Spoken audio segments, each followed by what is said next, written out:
I first saw Theo on Tinder.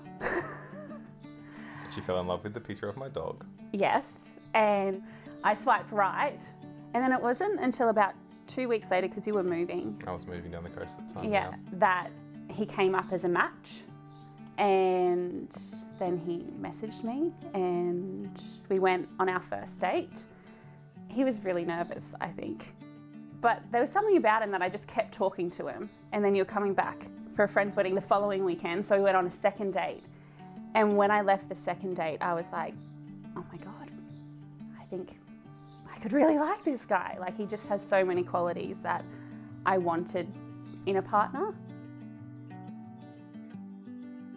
So the first place that there was a picture of us as a couple ever taken was we were visiting my friend JT at Gerringong, and then we went down to the beach to look for seashells in the rock pools, and he took a candid snap of the two of us looking in one of the rock pools because I think we'd seen a crab or something. We were looking for Sebastian. Yeah.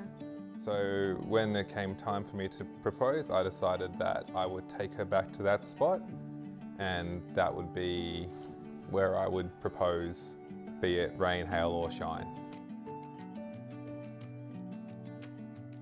So I suggested to Jess that with all the lockdown restrictions lifting, it would be nice for us to get back down to our favourite spots down at the coast. So we went down to Gerringong and we were staying the night there, and we went out for dinner, and I did my best to not look too nervous at dinner.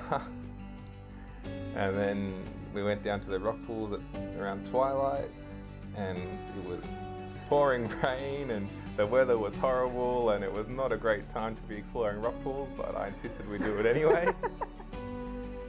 And walked along, and I tried to find the same rock pool or close enough to where it was, and told her, oh, we'll just see if we can find anything pretty or anything shiny in the rock pools or anything interesting like that.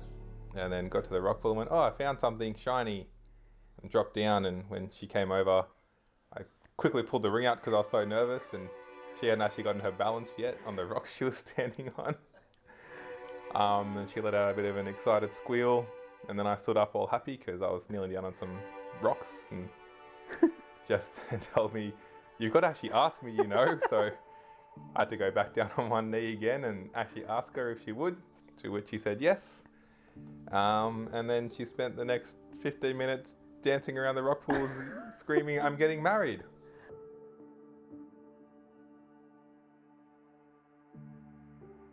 I didn't think that Theo was going to propose. It was more that I hoped that it could be when we went away.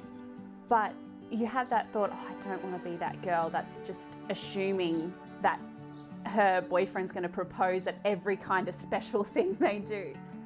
But when we went down to the rock pools, I was like, oh my gosh. And he said, oh, we might be able to find something shiny. I was like, oh my God, is he going to? And then I was like, no, he is not. It's not possible. And so then when I turned around and it was there, I was just like, oh my God, it actually is. It's actually happening. And then I don't think you got much sleep that night because you were so excited. Yeah, it was like all the adrenaline transferred as soon as he put the ring on my finger from him to me. And I was just like, oh my gosh. As soon as she said yes and I put the ring on, my whole body just relaxed, and I went, oh, I'm quite tired now, actually. I asked you after, oh, were you nervous? And you said, of course I was nervous. And I said, but why? You knew I was going to say yes, but you wanted it to be perfect. I did. I mean, it probably wasn't that perfect, but you know, it was very It was me. us. It was very and us. very you. Yeah, so that worked out pretty well, I thought.